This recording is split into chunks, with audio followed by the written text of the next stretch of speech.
అలా ఈ కోవా బాల్ గురించి బాగా ఇష్యూ నడుస్తుంది కదా. సో ఆ జర్నలిస్టులు చేసిన అన్నట్టు ఆ జర్నలిస్టులు ఇద్దరు చేసిన వ్యాఖ్యలపై మీరు ఎలా ఫీల్ అవుతున్నారు అన్న? చేసేంత తప్పు ఆయన చేయలేదు. వీళ్ళు వైరల్ కోసం వీళ్ళకి వేరే వాళ్ళ మీద నెగిటివిటీ చేయాలని వీళ్ళకు కోరిక. ఈ చిల్లర మల్లర్ గాలే చేసేది. అంటే అన్న ఇప్పుడు ఒక వ్యక్తి ముస్లిం అయినంత మాత్రాన నువ్వు అది తప్పు చేస్తున్నాడు అని చెప్పేసి అంటున్నారు. సో చాలా మంది హిందూ సినిమా పని చేస్తున్నారు, ఆటోలు నడుపుతున్నారు, మళ్ళీ అలాంటి చాలా బిజినెస్ లో ఉన్నారు. మరి అలా ఎందుకు కించపరిచి మాట్లాడడం ఒక మతానికి అనేసి నేను అడుగుతున్నాను. మీరు ఎలా ఫీల్ అవుతున్నారు? అడిగినా ముస్లిమ్స్ హిందూ అనేది ఏం లేదన్న, అన్ని మనుషులే మనం మనుషులే, మనుషులే హిందూ మనుషులు. ఇది ఒకళ్ళ కించపరచుకోవడం అనేది అన్నం తినేవాడు ఏ ఒక్క మనిషి అయినా ఈ కించపరచడానికి చెయ్యరు. ఒక గాడిదన్నా ఉండాలి, గాడిదలో ఒక పుట్టన్నా ఉండాలి. అంటే అంత నీచంగా మాట్లాడారు. హిందూ దేవాలయాల దగ్గర ఒక ముస్లిం వ్యక్తి బండి అమ్మడమే ఆయన చేసిన తప్పంటారా? అమ్ముకోవచ్చన్నా. ఇప్పుడు అక్కడ అమ్మొద్దు, ముస్లింస్ ఆయన అమ్మొద్దు, ఇక్కడ హిందూ ఆయన అమ్మొద్దు అని రాసి పెట్టలేదు కదా. సో ఆ యాంకర్ ప్రవర్తించిన తీరు అలాగే ఉంది. ఒక ముస్లిం అని చెప్పేసి ఆయన మీద పెద్ద వాళ్ళని పోయి పట్టుకోండి అన్న, పెద్ద వాళ్ళని పోయి అడగండి. స్వీట్ షాపులు ఉన్నాయి, బిర్యానీ స్టార్ హోటళ్లు ఉన్నాయి, చాలా కల్తీలు జరుగుతున్నాయి. దాని మీద ప్రచారం చేయండి. అలాగే మెడికల్ షాప్లలో మెడిసిన్స్ లో దానికి చెయ్యండి. పబ్లిక్ కి ఉపయోగపడేది చేయండి. పబ్లిక్ పొట్ట మీద కొట్టే మీద కాదు. పబ్లిక్ కి అది చూసిన వీడియో కూడా అరే ఇట్లా ఉంటుందా అన్నట్టు పబ్లిక్ కి అర్థం అవ్వాలి. సోషల్ వర్క్ అంటే అది దాని మీద ఫోకస్ చేయండి. ఇది ఒకటి పొట్ట మీద దాని మీద ఎక్కువ ఫోకస్ చేసుకొని నేను ఏదో సాధించిన అన్నట్టు ఫీల్ అయ్యాకుంటే పబ్లిక్ ఏమనుకోవాలి?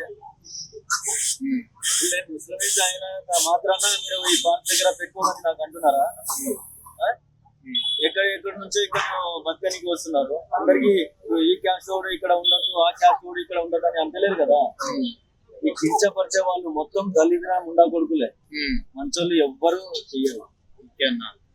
సో ఇప్పుడు ఆ వ్యక్తికి ఎవరైతే ఉన్నారో, సో నిందలు పడిన వ్యక్తి, సో చాలా మంది మద్దతు తెలుపుతున్నారు, వాళ్ళ ఇంటికి వెళ్తున్నారు. సో దాన్ని మీరు ఎలా చూస్తారన్న? లైఫ్ మీద కొట్టిరన్న, ఆయన బతుకు మీద కొట్టిరు. ఒక దొంగలా చూస్తున్నారు ఇప్పుడు. ఆయన బతుకు మీద కొట్టిరు. ఇప్పుడు ఎవరైతే దారం ఉంటుందో అది దేవుడితో సమానం అన్నట్టు చేస్తున్నాడు. దారం చిన్నపాటి దారం అయినా పెద్దదైనా సరే. ఇప్పుడు అది లేకుండా సోషల్ మీడియా ఎంత వైరల్ చేసి ఆయన కోవబన్న కత్తి అమ్ముతున్నాడు అని పిల్లలకి తినిచేద్దు అని అంటే ఆయన ఏడాదికినా నడవదు. ఇప్పుడు ఆయన పొట్ట మీద ఆయన ఫ్యామిలీ మీద కొట్టినట్టే కదా. ఏం మంచి పని చేసిరు చెప్పనా?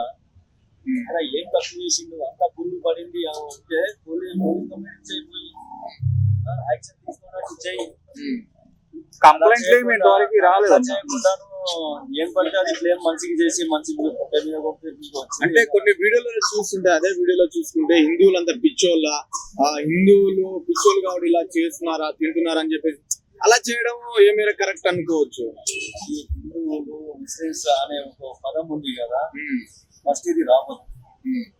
ఎందుకంటే హిందువులు ఏమో పెద్ద దయ్యాలు భూతాలు కావు, ముస్లిమ్స్ ఏమో దయ్యాలు భూతాలు కావు. అందరూ మనుషులు. ఫస్ట్ ఇది జ్ఞానం పెట్టుకోవాలి, మంచి మైండ్ పెట్టుకోవాలి. ముస్లిమ్స్ అయితే ఏంటి, హిందువులు అయితే ఏంటి, జనం కాదా మనుషులు కాదా? ఎందుకు వేరుగా ఎందుకు చూస్తున్నారు? వాడు ఏ మతం అయితే మీకు వచ్చింది, ఎందుకు పోయేది? మీ ఆస్తి అడుగుతున్నాడా, లేకపోతే మీ దాంట్లో ఏమన్నా వాట అడుగుతున్నాడా?